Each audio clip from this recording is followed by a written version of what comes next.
ये गलती आप मत करना। एक बार मेरे पास फोन आया, बोला सर आपसे बात करनी है। मैंने कहा मैं अभी बिजी हूँ, बाद में बात करता हूँ। बोला सर 2 मिनट बात करनी है प्लीज सर। उसकी आवाज में एक अजीब सा उदासीपन था, अजीब सी दुख था, अजीब सा तनाव मुझे महसूस हुआ। तो मैंने सोचा कि शायद अगर मेरे 5 मिनट इससे बात करने से इसकी तकलीफ दूर होती है तो मैं क्यों ना इससे बात। ये सोचकर मैं क्लास में जाते समय रुक गया और रुक करके मैं उससे बात करने। वहां से जब बात आरंभ हुई तो उसने कहा कि सर मैं बहुत ज्यादा परेशान हूँ, सर क्या आप मेरी मदद कर सकते हैं। मैंने कहा हाँ बिल्कुल, आप चिंता मत करो बेटा, मैं आपकी मदद करूंगा। किस प्रकार की मदद चाहिए। बोला सर टेस्ट में नंबर नहीं आ रहे हैं। मैंने कहा टेस्ट में नंबर नहीं आ रहे हैं तो आपको पढ़ाई करनी चाहिए। सर मैं बहुत पढ़ता हूँ, कॉन्फिडेंस नहीं आता। मैंने कहा कॉन्फिडेंस तो तब आएगा जब आपके नंबर आएंगे। उसने कहा बिल्कुल सर, नंबर नहीं आ रहे इसीलिए कॉन्फिडेंस नहीं आ रहा। मैंने पूछा नंबर क्यों नहीं आ रहे। बोला सर मैं पढ़ नहीं पा रहा हूँ। मैंने कहा जब नहीं पढ़ पा रहे हो तो नंबर कहाँ से आएंगे। बोला सर नहीं, मैं दिन भर बैठता हूँ लेकिन मैं सोचता रहता हूँ, इस वजह से मैं बहुत सारा टाइम ओवर थिंकिंग में वेस्ट कर रहा हूँ। इसके बाद मैं यूट्यूब पर चला जाता हूँ, मैं मोबाइल को उठा करके देखना शुरू कर देता हूँ। इससे मेरा 1-2 घंटा ऐसे ही वेस्ट हो जाता है और समय कब निकल गया पता ही नहीं चलता।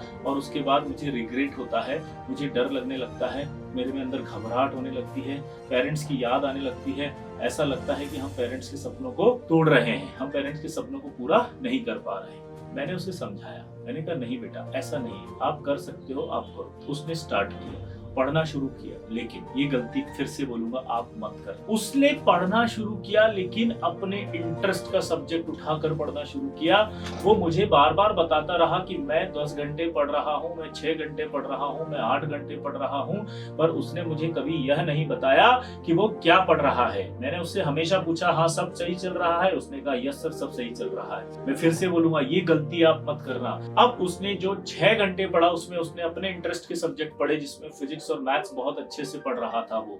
और यहाँ पर गलती ये हो गई कि उसने मुझे कभी ये नहीं बताया कि वो 10 घंटे पढ़ रहा है, लेकिन उस 10 घंटे में वो क्या क्या पढ़ रहा है ना तो उसने कभी बताया। अब मैं आपको ये बताता हूँ कि गलती क्या हुई। जब वो एग्जाम देने गया तो उसका एग्जाम हुआ, उसके फिजिक्स में बहुत अच्छे आए, मैथ्स में बहुत अच्छे आए, लेकिन उसके केमिस्ट्री के अंदर नंबर जब आए तो वो कट ऑफ क्लियर नहीं कर पाया। जी हाँ दोस्तों, ऐसी ही एक कहानी मैंने पहले भी बताई थी जिसमें उस बच्चे के 0 नंबर आए थे, लेकिन ये दूसरी कहानी है। ये कहानी ऐसी थी जिसमें वो मोटिवेटेड भी था, ये कहानी ऐसी थी जिसमें वो मुझे बता भी रहा था, ये कहानी वो है जिसमें उसने मुझे समझाया कि मैं 10 घंटे पढ़ रहा हूँ, ये कहानी वो है जिसमें उसने कहा कि मैं मोटिवेटेड भी हूँ। लेकिन वो ये भूल गया कि उसे अपने इंटरेस्ट के लिए नहीं, उसे आईआईटी के लिए पढ़ना है। और आईआईटी के लिए जब पढ़ना है तो उसके लिए उसने तीनों सब्जेक्ट को इक्वली नहीं पढ़ा, तीनों सब्जेक्ट के अंदर इक्वल डिस्ट्रीब्यूशन नहीं रखा, तीनों सब्जेक्ट को हाईली वेटेज मानते हुए पढ़ाई नहीं की, उसने अपने इंटरेस्ट के साथ पढ़ ली। तो मैं आप सबको यहाँ पर यह बताना चाहता हूँ कि आपको अपने इंटरेस्ट के लिए नहीं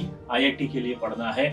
जब भी आप ये देखें कि आप 10 घंटे पढ़े हैं तो आप उन 10 घंटों में ये चेक जरूर करिएगा कि उसमें फिजिक्स, केमिस्ट्री और मैथ्स तीनों को आपने 3-3 घंटे पढ़ा या नहीं। 1 घंटा हो सकता है किसी सब्जेक्ट में जिसमें आप वीक हो उसमें ज्यादा लग जाए तो कोई बात नहीं। किसी एक सब्जेक्ट में 1 घंटा यानी कि 10% ऊपर नीचे हम चला सकते हैं, लेकिन आप अगर 100% किसी एक सब्जेक्ट का टाइम दूसरे सब्जेक्ट को डेडिकेट कर देंगे तो आपका आईआईटी में सिलेक्शन भी नहीं होगा, रैंक भी नहीं आएगी। उस बच्चे के अंदर जब रिजल्ट आया तो जो उसकी भावनाएं थी वो जब मैंने सुनी तो मुझे बड़ा दुख हुआ, मेरी आंखों से भी आंसू आने लग गए कि इतनी मेहनत करने के बाद भी सिर्फ एक छोटी सी गलती की वजह से उसको वो अचीव नहीं हुआ जिसके लिए वो था, वो डिजर्व नहीं कर पाया जो वो प्राप्त कर सकता था। सोचिए अगर कोई बच्चा 10-10 घंटे पढ़ने के बाद भी जेईई एडवांस नहीं ला पाता और 2 सब्जेक्ट में कट ऑफ क्लियर होकर तीसरे में नहीं कर पाता तो कितना दुख होता है। तो सिर्फ एक छोटी सी गलती उसने जो की कि उसने कभी भी यह नहीं बताया